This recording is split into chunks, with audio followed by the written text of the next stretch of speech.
A fire chief, entrusted to protect a small community, is now accused of using that trust to prey on children in his care. Investigators allege Jeffrey Archer, the volunteer fire chief of Ilwaco, Washington, sexually abused multiple children for over a decade, giving them money, marijuana, or alcohol in exchange for acts, and even recording the abuse on his phone. And it is that evidence that police say they found on that device that's the center of the investigation. We're on the case, presented by Law&Crime. I'm Chris Stewart.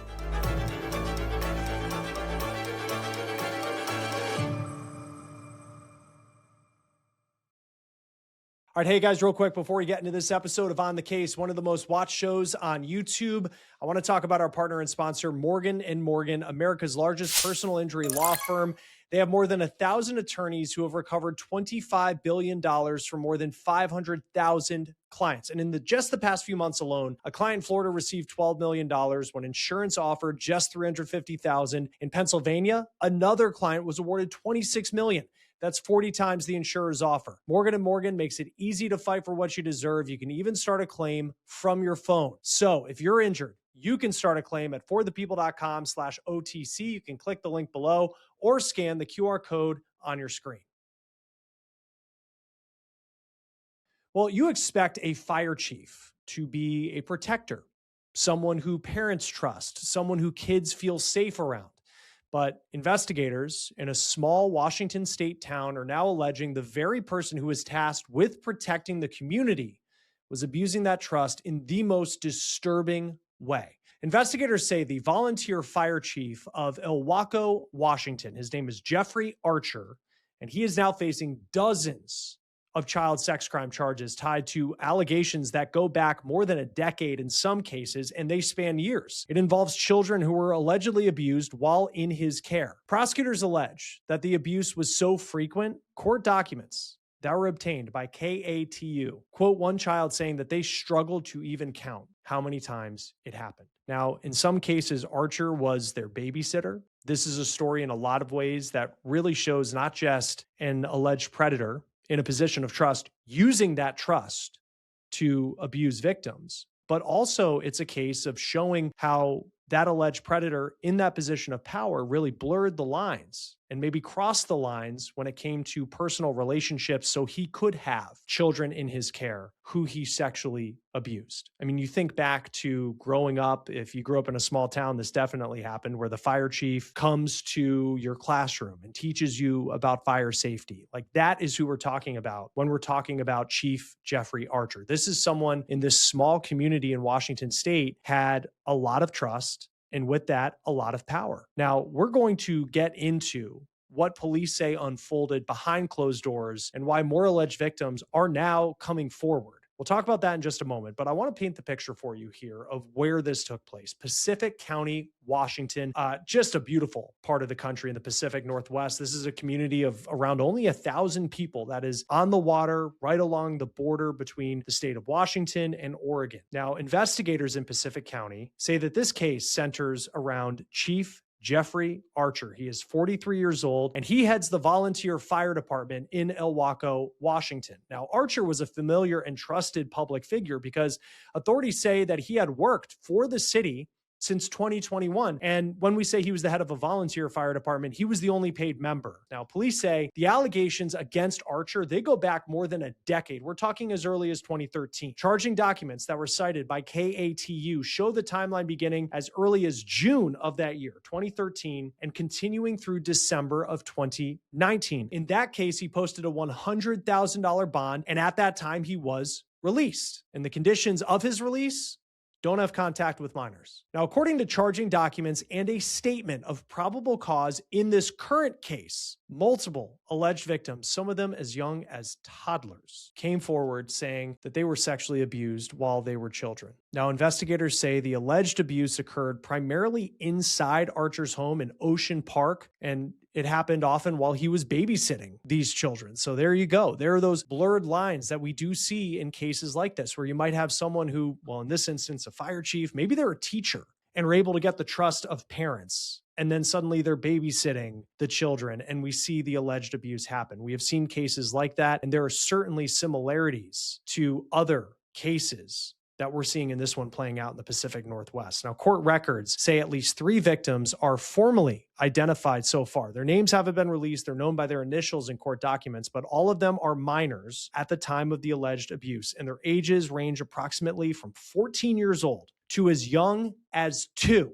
Now, prosecutors have also told the court, as per KGW8 television, that they now believe that number of victims could grow, possibly to as many as 8 alleged victims as more people come forward. Now, according to investigators, 2 of the alleged victims are cousins, and both told detectives that they were repeatedly abused while Archer was supervising them. Now, one alleged victim told police that the abuse happened so frequently that they had a tough time recalling just how many times it occurred. Charging documents also allege that Archer sometimes gave children money, marijuana, alcohol after performing sexual acts. And that is something that prosecutors say points to grooming and manipulation. Now, one alleged victim told detectives that during a stretch of 5 months in 2019, they were sexually assaulted nearly every weekend. Now, police say this was not a single incident or a misunderstanding, but rather this was a pattern of alleged abuse that went on for years, involving repeated access to children through trusted relationships like babysitting and Archer's role in the community. Investigators also say that fear and Archer's position of authority, it may have played a role into why the alleged abuse went unreported for so long. According to statements that were made in court, there were concerns among victims that they would not be believed, or that reporting Archer could lead to retaliation because of his status as the fire chief in this small town. Now, that brings us to the investigation itself. The Pacific County Sheriff's Office says that the case began after reports of possible child molestation and rape were brought to their attention. Detectives launched what they describe as an intensive multi-agency investigation, eventually executing a search warrant at a residence near Joe Johns Road and K Lane in Ocean Park, Washington this month. Now, during this search, detectives seized Archer's cell phone, and a forensic examination allegedly discovered images of child sexual abuse material, or CSAM, leading to additional charges. Now, Archer was arrested during what authorities later described as a secretive operation that was carried out on January 9th. He was booked into the Pacific County Jail later that night. Now, in total, prosecutors say that Archer is now facing more than 30 felony charges, and that includes 21 counts of first-degree child molestation, 10 counts of first-degree child rape, and multiple charges related to possession and dealing depictions of minors engaged in sexually explicit conduct. Following his arrest, the Washington State Department of Health formally revoked Archer's emergency medical technician EMT certification and permanently barred him from serving in that capacity. Archer has been placed on administrative leave from his position as fire chief, and during his first court appearance, prosecutors told the court that they believe the allegations show a sustained pattern of abuse. It involves multiple children over several years, and they warned that the case may not be finished growing. In fact, prosecutors said that since Archer's arrest, additional alleged victims have already come forward, and that the number of people accusing him could increase beyond those already named in charging documents. Now, because of that, the state asked the judge to set bail at $1 million. They argued that Archer posed both a flight risk and a danger if he were to be released. And that is given just the disturbing nature of these allegations and his former access to children. Archer's defense attorney, well, they pushed back, pointing to Archer's lack of criminal history, his long ties to the community, and his role as fire chief, asking the court to impose a much lower bail amount. The judge ultimately split the difference. Bail has been set at $500,000. The judge also ordered Archer to surrender his passport and issued a strict protection order barring him from any contact with the alleged victims. And as that hearing wrapped up, prosecutors made one thing clear. This case is still unfolding, and more charges could be coming. Outside the courtroom, the reaction in Ilwaco, it's been swift. It's been deeply personal. Again, this is a town of about 1,000 people.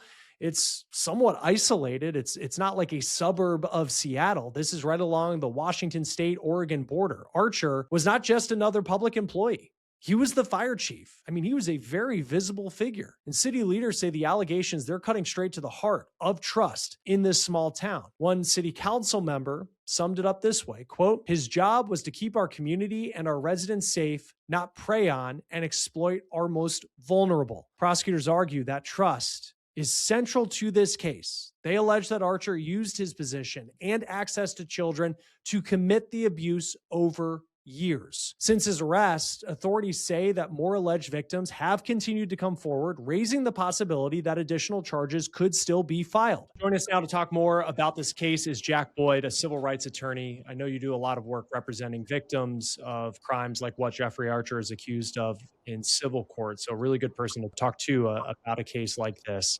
This fire chief, he's accused of not only these terrible crimes, but really using his position of power as a fire chief in a small town. He's the only paid employee of this volunteer fire department. And just when you look at a case like this, what sticks out to you? One of the big things that I see is really the position, and you see this a lot of the time. I think that when somebody is a child predator, one of the things they fear the most is the day that they get caught. And one of the ways that they respond to that very often is by building themselves up in the community. When details come out, a lot of the times it's not just a boring teacher who nobody thinks about. It's the favorite teacher. A lot of the times it's not just a grumpy priest who nobody cares about. It's the priest who everybody loves.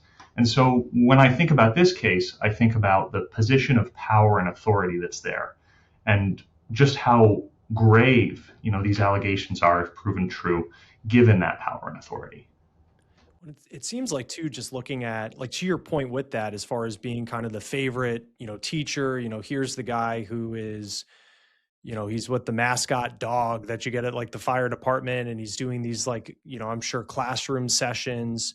But then you have like the profile picture of him smiling and looking fun. And then you hear these allegations, like telling these alleged victims, saying something along the lines of, no one's going to believe you because of who I am. How often do you see that, where it's like this, hey, I'm the fun one, but then at the same time, when it comes to the allegations, it's just so incredibly dark in the way that he allegedly talked to these victims? You see it all the time. You see it all the time because, frankly, a crime like this that's being alleged, it can't happen without the support ultimately of the community and of institutions involved. And that's not to say that the community, everybody knew that this was going on, but ultimately there is a tie-in. It's why it is so important that people need to be on the lookout for signs of abuse that's going on, because very often it's the people who are trusted the most who are the perpetrators. Well, and I feel like the lines get blurred so much too between those positions. Like in this case, there were victims where he was their babysitter. And I know we've covered stories where there are teachers who are accused of crimes like this, and are people who, they're not just in the classroom with parents. Maybe they strike up a relationship with parents, maybe, and and then suddenly, hey, it's I'll watch your kid for you, and it's like, well, I trust this person, they're a teacher. It feels like there's not only just that violation of trust with the victim, but how do these predators almost break through the layers of protection around these victims with people like parents? Well, as I mentioned, it starts with the trust. And then oftentimes what happens next is this sort of blurring of lines, both with parents and kids. The professional relationship can become a personal relationship. And the relationship with both the kids and the parents can feel, from the parents' perspective, to be something more than a professional relationship. From there, you can get access, and from there, you can get abuse if people aren't careful. And that's what seems to have happened here. The allegations he's facing, and there's more victims who are coming forward, and people who are saying they survived the abuse of this man. And we'll see how things play out in criminal court if he is guilty of what he's being accused of. But it seems like 2013 to 2019, is a time frame where prosecutors have evidence against him to be able to bring these dozens of charges. That is, in some cases more than a decade ago that this abuse happened. What are some of the challenges, and I know you work in civil court, but still, like in building these cases against someone where we're going back a pretty good ways? Like, how do you get the evidence, beyond maybe just the word of a victim, which is incredibly important, but being able to build that case against someone when we're not talking about something that happened last week or last month? One of the things that's important to remember, and you mentioned it right there, is testimony is evidence. And so a lot of the times these cases will live or die on the testimony of survivors and of witnesses. So what I would look at outside of the testimony of the people who are reporting abuse would be the testimony of people who saw the circumstances around the abuse. So, is this somebody who is the alleged perpetrator here bringing kids into, rooms where it's just him and them? Is this somebody who had a proclivity to always want to be around kids? Is this somebody who showed a real gusto for wanting to be a babysitter in a situation? And you can take circumstances around that and start to paint a picture of the truth of the situation that can very often corroborate the stories that survivors are telling. And he's also accused of, providing to these young people, marijuana, alcohol. That seems to be, sometimes a constant in some of these cases where you have young people that are exposed to substances that they shouldn't be able to. Like, what role do you see that playing in cases like this? And, it's textbook, that kind of behavior and that kind of grooming. Very often what you will see is, somebody buying kids alcohol, somebody bringing kids marijuana. It's a core part of how the grooming can happen very often, because it creates a secret. And this is kind of heartbreaking, but it creates a secret between the predator and the kids. And it can create a situation where the kids don't want to talk to other adults about their relationship with this predator. They don't want to report the abuse that's going on because they're afraid that they'll get in trouble. And it's a heartbreaking thing, but it's a way that predators can create the circumstances where they can abuse people for many years. And you just can't think of what these, survivors of sexual abuse, what they go through in the years before, and in some cases it takes a very long time for someone to come forward and to walk into that police station and say, this is what happened, or for them to confide in someone who can then go to a police station and say that. What do you see often as the reason? Because in this case, again, we're talking about, at least as far as, the particular people that are, making the allegations that prosecutors are putting against Chief Archer, this 2013 to 2019 timeframe. What do you see often as that moment for victims? And it may be different in every single case, but that moment where they say it is time to bring this to police and to see the justice system take this on. The two situations that I hear most often is they come forward when they find out that they're not the only one, that this is happening to other people, and that this happened to other people. I think it creates a situation where they feel that they will be believed. The other situation, I hear this all the time, because sometimes it takes even longer for people to come forward. It can be decades, especially when it's something that happens to a child, is when somebody has kids of their own. And it's easy to think of yourself as a grown-up when you're 14 years old. I think a lot of people thought of themselves as basically a grown-up when they were a teenager. When you have kids of your own and you actually see what a 13-year-old or a 14-year-old or younger looks like, you start to realize just how serious what happened to you was. And so a lot of the times it's just a matter of seeing a little bit of perspective on it. It's easy when it's happening to you to feel like you're alone. And when you see that there's really more going on here and that it's important to come forward, a lot of the time that's the moment for survivors.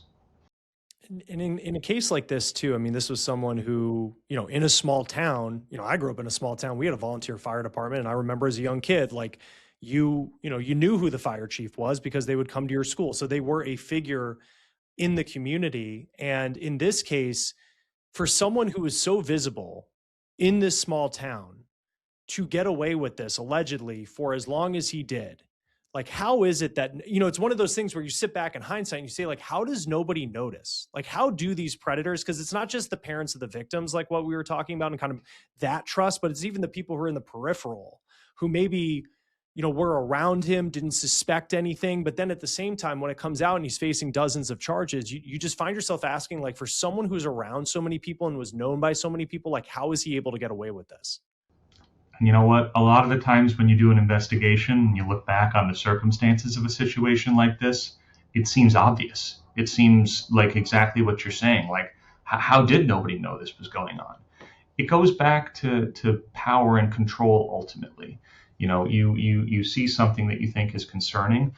A lot of people see something they wish they had, whether that's somebody making a creepy comment. It could be something small, not even you're seeing a kid abused or you're seeing somebody take kids away, but just a little thing that makes you think, huh, that's weird. Maybe somebody should look into that.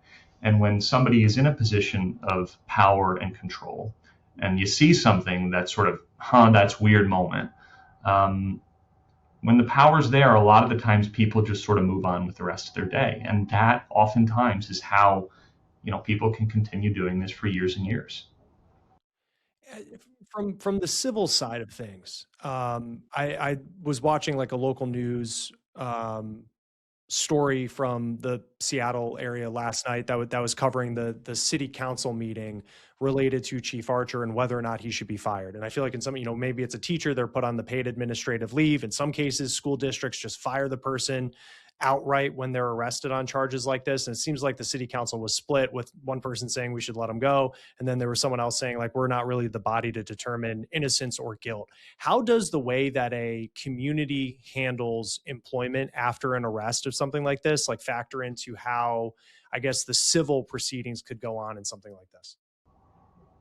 Well, if you know that somebody's been accused of sexual abuse and you want to keep him on in an employment role in a situation still of public trust, I would say you do so at your own peril, because the question isn't only, are we being fair to this individual who has had allegations brought against him? And obviously he's innocent until proven guilty. They're probably not the body to decide whether he's, innocent or guilty. At the same time, now you're on notice that there's a potential for danger with this person being put in a position of public trust. And if you're on notice, keep him in, he hurts somebody else, then it very much does become a town problem in the context of perhaps a lawsuit. That's what we look for all the time. Did they know or should have known that this person was dangerous? Here, I would say they do. Because I think too, from the civil side of things, that there are people that will look at a story like this and say, here was someone who a lot of folks in this town will say had no idea that he was doing these things. We're seeing the victims come forward. And there's that question of, like, how could someone have known? Like, when it comes to the civil proceedings that are playing out, maybe it's against the town, maybe it's against what other, entities he's involved in. I guess, how does that typically go, the investigation go, and figuring out that there were warning signs? Maybe there were ahead of time that people just overlooked. God forbid that there's someone who knew about it and covered it up. It doesn't, nothing's been reported like that at this point. But from your angle, how do you go about figuring out where there could be liability in this community based off the fact that, he's facing more than 50 charges, and this goes back more than a decade? The first thing that we look at is in a case where we're suing an institution and the abuse comes out of the employment, we look at the personnel file, and we look at what documents were available to people, available to the institution here, to know what was going on. A lot of the times we do find something. Usually those documents will not be super explicit about something as serious as child sexual abuse. They can be written in a sort of code. They'll say, alcohol problems, disciplinary issues. It'll be sort of vagary. The reality is, the key part of an investigation is talking to victims and survivors and talking to witnesses, because they're the ones who usually will tell the real story. But you really have to talk to people who were around this person and who saw what was going on to see the full picture, talk to the people who were there. And that's usually where an investigation will stem from. And very often, you find that there were problems that should have been addressed, and if they were, some of this might not have happened. Yeah, and we'll see what plays out in this case. I mean, certainly, the allegations, and again, they're just allegations at this point, but incredibly damning, incredibly disturbing. And you hope that at this point, victims can get justice, and then, any sort of investigation can get down to the bottom of how it was able to happen. Jack Boyd, civil rights attorney, thank you for taking the time to be with us here on Law and Crime. We really appreciate it. Thank you. That will do it for On the Case, presented by Law and Crime. Subscribe to us on YouTube and Spotify, and now you can watch episodes of On the Case on Peacock. I'm Chris Stewart. We'll see you next time.